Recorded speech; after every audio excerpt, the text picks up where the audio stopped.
Alright, what's up, YouTube? It is still, I'm gonna tell you, I'm a little bit traumatized right now, okay? This world is a traumatized and traumatic place. And I'm gonna unpack some of this trauma. And what's the most traumatic is, I guess, when you come across things that just tear your world down and apart. So, a couple of things happened tonight, right? Still working, and it seems like it's always when I'm working on my stuff and I'm in the gist of getting things done and getting to where I need to be. Um,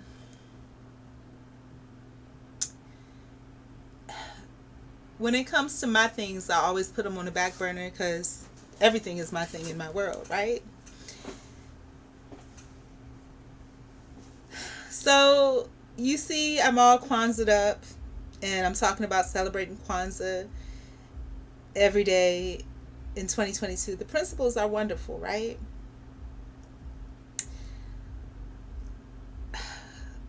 This is like the third little hiccup that I've had, while I'm working on stuff, but I kept pushing through. So, what broke my heart about it was, and again, everything's rumor, we don't know unless we deal with it firsthand. But the message here is to believe in yourself. You are it. You are the change that's needed. You are the influencer that's needed. You are the role model that's needed. You are the something to believe in that's needed. There was a song back in the 80s, Something to Believe in. I forgot who it was by. I kept thinking Aerosmith, but it was Poison, right? So I was looking up the lyrics for it because the refrain was give me something to believe in. And over the past 20 years or so, I felt that as a recurring theme in my life, right? And and of course, I'm thirsty, like right at the opportune moment. Give me a moment, you guys. And when I'm thirsty, it's like a crazy thirst. Like I have to drink something right now. Bear with me.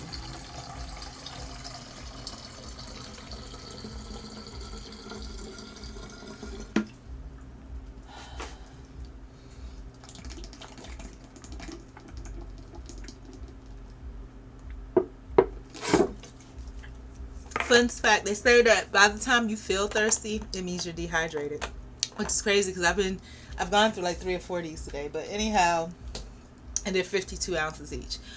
But so just so much to unpack because one thing led to another, led to another, led to another. So the first thing, the the main topic of the main idea of this whole post is trust in yourself, believe in yourself. You are the change that's needed. Anything that you read about or hear about or see someone else doing is all the equivalent of a gossip. It's quote unquote news. You haven't experienced it firsthand for good, bad, or ugly, so you don't know the truth about that situation.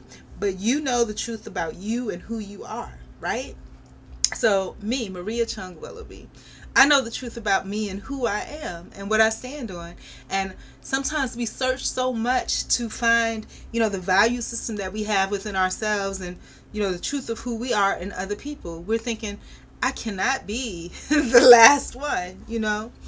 But, and, hopefully I will always maintain who I am and keep the system of values that I have. As always said, and see, exactly, the fireworks right on time when I'm trying to share something. But it's been said that it's the hardest thing in life, the biggest challenge is to maintain who you are when the world's constantly trying to change you. Happy at 47 years old, 46, going on 47 next December, that I'm still basically who I am. I'm basically a great person. I love me. I can truly say if I were to post everything honestly about my life, and you guys know I wish I could, I would stand by it and love it. It may not be the prettiest thing to look at all times, and some of it's really difficult, but I love it. Some of it's hard to watch, but I love it. I love my life. I love who I am. I love the woman that my mom raised, the daughter that my mother raised. And she had to let me go because my value system, again, she's changed. And I guess she let me know that she says, Morty, the world has changed. Why'd you even come here? So, but the thing about it is I love the way that I was raised. I love me. you know, and I'm going to continue to be that. Now, the first thing that disturbed me as I was working, you know, and again, I started, it keeps me going. Sometimes I'll do TikTok in the background, watch TikTok in the background while I'm working on stuff, right? Personal things, because it keeps me going. And not all the time, but sometimes. And I did tonight for, you know, a little bit, you know, here and there sporadically. And so I came across, and we all know that Rosa Parks wasn't the first person that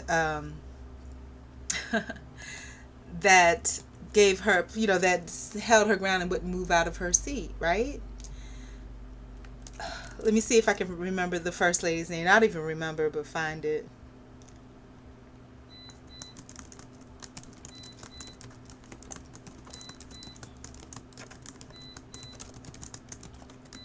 So I'm just sharing with you the first thing that I saw. So Claudette Clovin is her name, right? Claudette Clovin. She was born in 1939. She's 82 years. She was arrested on March 2nd, 1955, at the age of 15 in Montgomery, Alabama, for refusing to give up her seat to a white woman on a crowded, segregated bus, right? And then when the movement came along, as you guys know, that's when Rosa Parks came up. And I wish you could see this girl's sweet, sweet face. I really want to share her sweet, sweet face with you. Get just a picture of sweetness. Probably what I looked like when I was being falsely accused and all of that.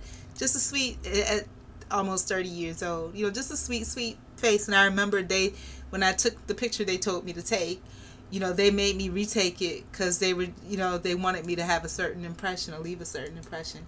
All of that stuff is gerrymandered, rigged up, all of that. But yeah, I want to share this picture with you guys. Give me a moment, okay? Because she looks so, so sweet. And I want to share this with you because this is unpacking, again, unpacking trauma, okay? And the history of our land and our country and our people, you know, whether it be based on race of our people or just nationality of being American of our people, you know, that's our history, you know, and it impacts us because these are things that affect us, you know. Excuse me. Did I do that? Yeah, I did that. Give me just a moment, you guys. I'm sorry. See if I can get this picture for you people here. It's me and my big head. Y'all know what I look like. Um, but yeah, it's just so hard, you know. Sometimes when you see these stories.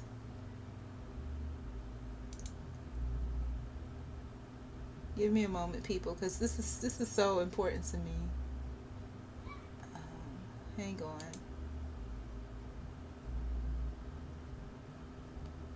Okay, I'm gonna share with you this story. I don't know if are y'all gonna be able to see this. I don't think y'all are gonna be able to see it. Y'all are not gonna be able to see it. Well, yes, y'all can. I can make it so it can be seen. Hold on.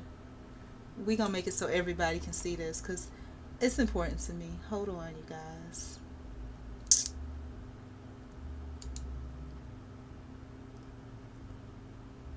Let's see what we can go here. Oh man. Give me a moment, you guys. We're gonna watch this together. We're gonna unpack this together. Yeah, so here we go.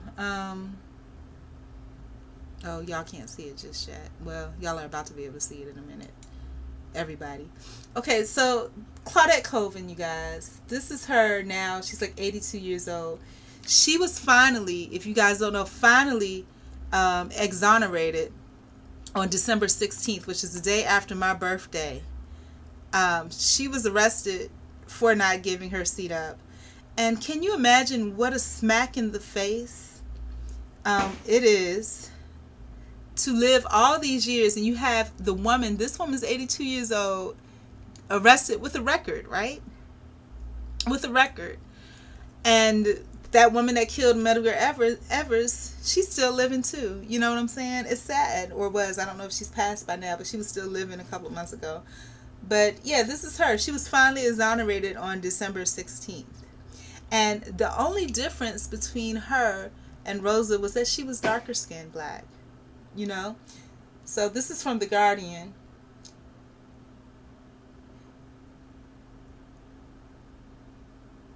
And this is something published way back in the day. But look at her. Look at this. She was 15 years old, a baby, and she was arrested. And I'm gonna say this, it's hard, because we want to stay within the lines. But kudos to her for standing up. I remember a, a, a young girl just like her stood up for me. You know, I think I had asked somebody for a fork and they were just ignoring me. And she said, "Hey, give me her fork." A child. And thank you to that girl. She had to be like 14 or 15 back then, and she probably don't remember because that's what she does. Yeah. But she's from Pine Level, Alabama. This is her at 15 years old, about the time that took place. And that really hurt me because and I talk about victims of the criminal justice system. And when you look at the history, oh, I need to go check on my food. I'll be back, you guys. I'm so sorry. We need a pause. Hold on, hold on. Oh, I'm so sorry. But anyways, take a look at her beautiful face. I'll be back. I got these burgers. I don't think I set the timer up right because I'm feeling like I need to, I'm not hungry, but my energy level is low, so I don't know what the deal is. So I'm trying to fix that. So if it means that I need to eat something more, then that's what I'm going to do. Woo!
Sorry, guys. I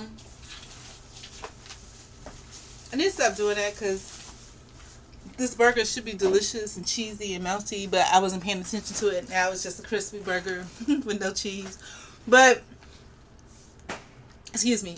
So yeah, Claudette Clovin, she was the first, and the thing is that people don't get their credit, and she's lived all these years, and she still turned out, when you look at her, to be such a beautifully aged black woman. Look at her, but you can see the hurt and disappointment in her eyes. And so that really disturbed me, at first. And if you see the little inset picture here, look at her. What a sweetheart. What a sweetheart. Negro girl, and this is from back when this happened. It says a 15-year-old girl who refused to move to the rear of a city bus was found guilty in juvenile court here last Friday on charges of assault and battery, disorderly conduct, and assault and battery. I'm going to tell you, they can pin that on you and you didn't do anything. You could have been raising your hand to knock on a glass. Excuse me, officer, can you help me? And they will say that you had a weapon or something. But anyways, disorderly conduct and with violating a city. Like I said, if the legal system and law enforcement were compelled to provide a resume or a CV or some type of dossier to serve, would you hire these people? Look at the history. On charges of assault and battery, disorderly conduct, and with violating a city ordinance which makes it unlawful for any passenger to refuse or fail to take these seats assigned to the race at which it belongs. The girl, Claudette Clovin, was declared a ward of the state and placed on probation, proving good behavior. She says, with a Negro woman, when a group of white persons boarded the bus, somebody said he'd asked the girl and a woman to move. But, absolutely. Just, it's sad. Look at this. Look at this. All those years, all those years, all those years she spent with some charge on her record. All those years she watched somebody else get glorified and her not get any credit at all, or any of the people before her. Look at this. Just something else. So, and then, that disturbed me. But I kept on moving, because I had stuff to do, and it bothered me because it goes right in line again, what I was talking about, victims of the criminal justice system. And there are so many people that don't talk about it. This is just what we know about. Can you imagine the countless other people that we don't know about? Countless other people that are even dead, It's sad. And then, went on about my business. Didn't think much about anything else. Well, had to push forward because I got stuff to do, and I'm doing pretty good. I must say I'm doing a good job. I'm happy. I'm proud of myself. And we got to be. And that's the point of this whole thing, though, is, again, self-pride and self-love, because a lot of times we're looking for role models. I told y'all this is a year I'm thinking about Kamala Harris, but we don't know what she has going on personally. In order to be somebody renowned and well known, you sometimes, but from what I see, it's good. The worst thing that I saw was somebody saying that she was faking a French accent, which, but she probably didn't mean to do that. You know what I'm saying?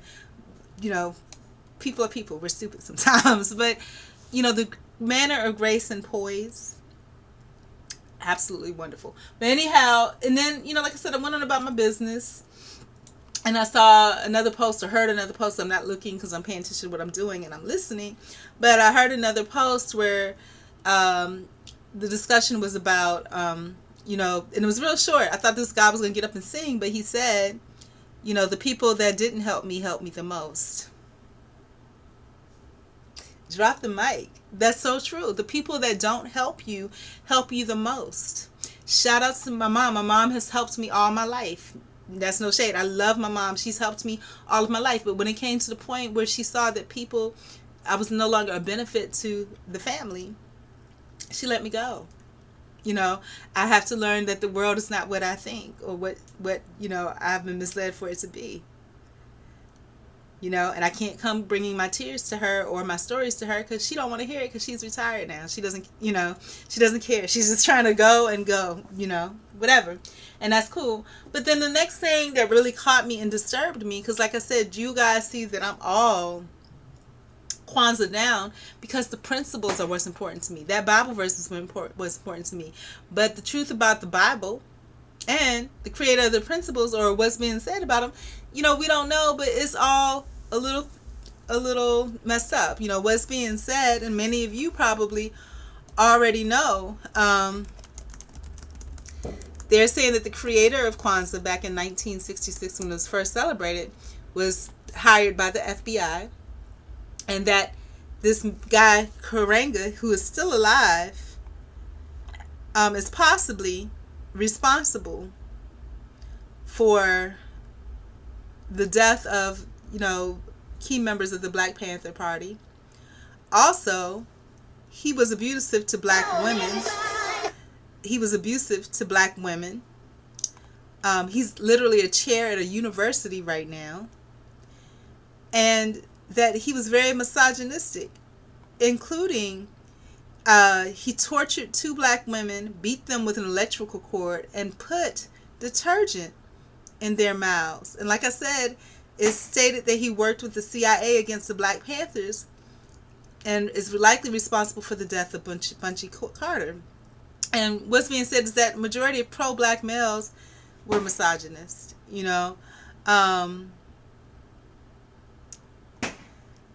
and somebody even stated that when their dad grew up in the 70s, and I think I even heard my dad say this, but this person was saying that Atlanta was very pro-black, and he said that their family was not celebrating Kwanzaa, and he advised them to be careful because it looks like it's for us, meaning black people, but it's not.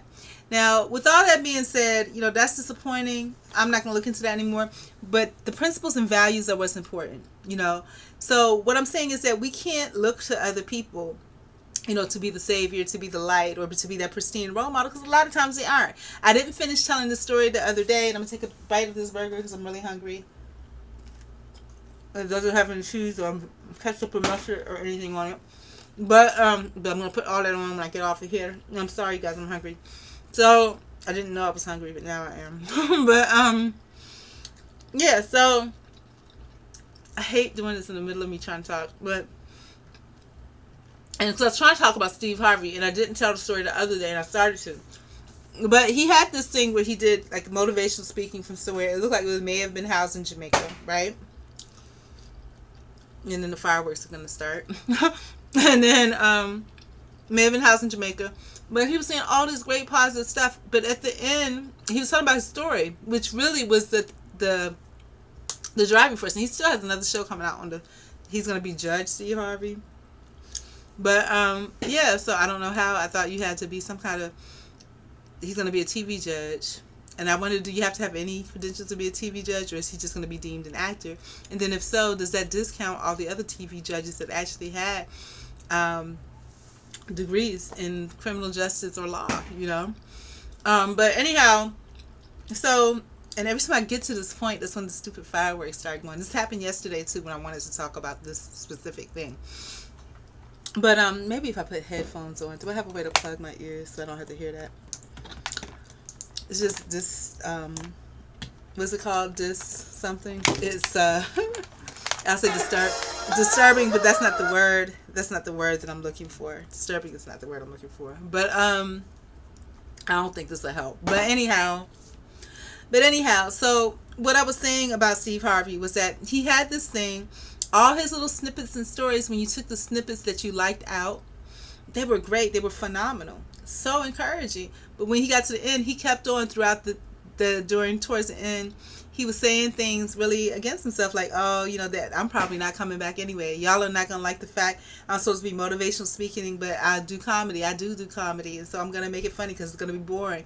And then I'm talking about God. And, he's pointing out all his flaws, which are not flaws at all, And then it got to a point where he was kind of, to me, disrespectful a little bit to the people that were speaking. He was just being him, but it's, a little bit disrespectful. There was a young boy that came up that said he was into singing, and how can you tell me not to be, what tips can you give me for not being scared? And he was like, well, if you're really scared as a singer, you wouldn't be scared or something, and so just little things like that.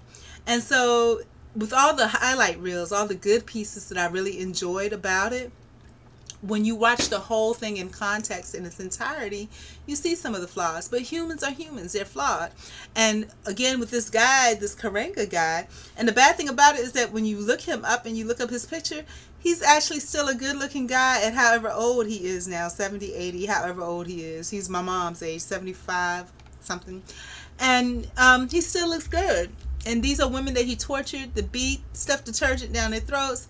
And then he had these principles. And so sometimes black people can be your own worst, because you trust them. You want them to be, on your side. You want some community. But the thing about it is that maybe in this world today, and like I said, I don't know how the real world works, because everything I learned from school and the books, and I did things by the books, and whatever the employee manual said, that's what I do, But the world doesn't seem to be working that way, but I'm still going to always stand by my value system, my moral system. I understand that it should be chess, not checkers. I still have a checkers mindset, but, I'll learn to play chess eventually, and my only saving grace, maybe God protects fools and braves. But the thing about it is, and I need not say that because that's negative, but it's true. And I feel it is endearing that God loves me that much that I'm still here, But, if nobody else loves me, God does. I'm precious in His sight. And it's obvious I'm still here. I'm here, I'm healthy.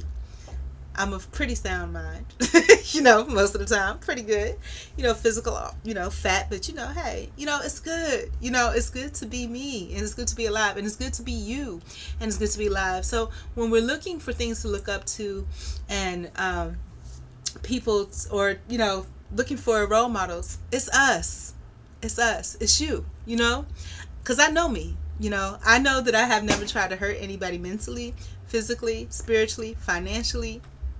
And if I ever unintentionally something happened, I'll be the first to apologize, and make note of it.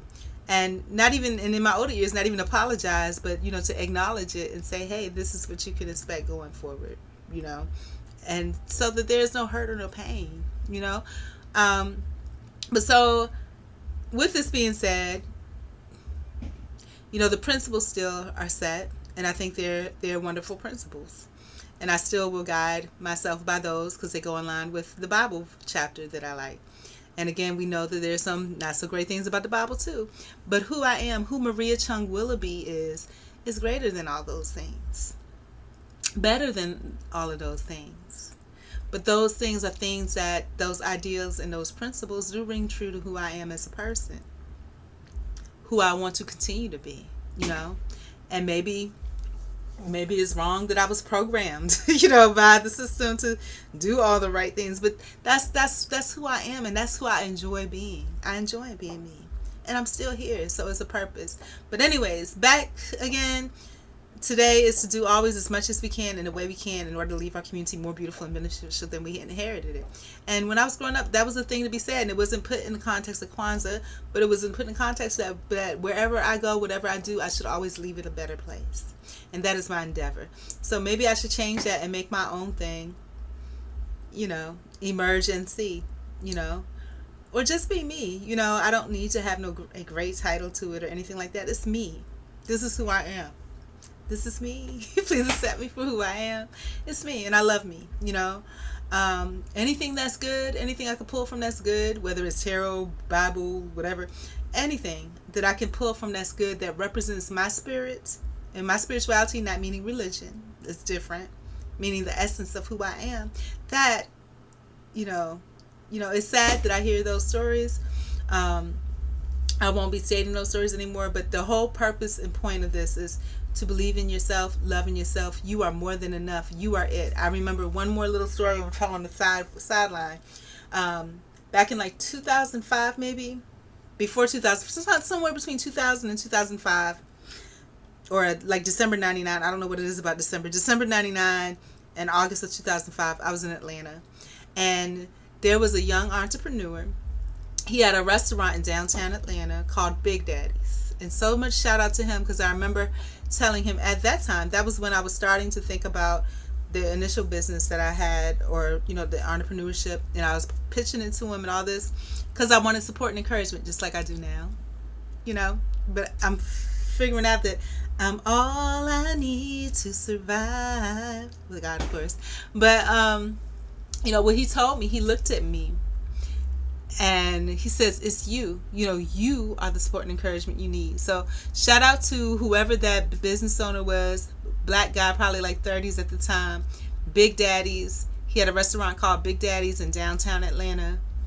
I think it was downtown Atlanta. It had to be downtown Atlanta because I worked downtown, so I was there a lot. Somewhere between 2000 and 2005. I don't remember the exact time. But thank you. You were a positive person and inspiration. I don't know what you were going through, but you told me some truth that I needed to hear, and that 20 years later I'm actualizing or realizing is becoming real. Okay, so anyways, I love you. I love anyone that has been in my life, behind the scenes, in front of my scenes, that has support and encouraged me. I love people that have done the opposite, because like they said, the people that helped you the most are the people that didn't help you at all. So shout out to all of you. I love you. But anyways, I'm going to get back to work, and I just wanted to share that. Will I make a whole change of everything? I don't know, but just wanted to share that I acknowledge that, I'm the best. We're the best we are. We don't need to look somewhere else. But anyways, continue on. But it's good to gain encouragement from your environment. But anyways, I'm out. I love you, and I will see you the next post.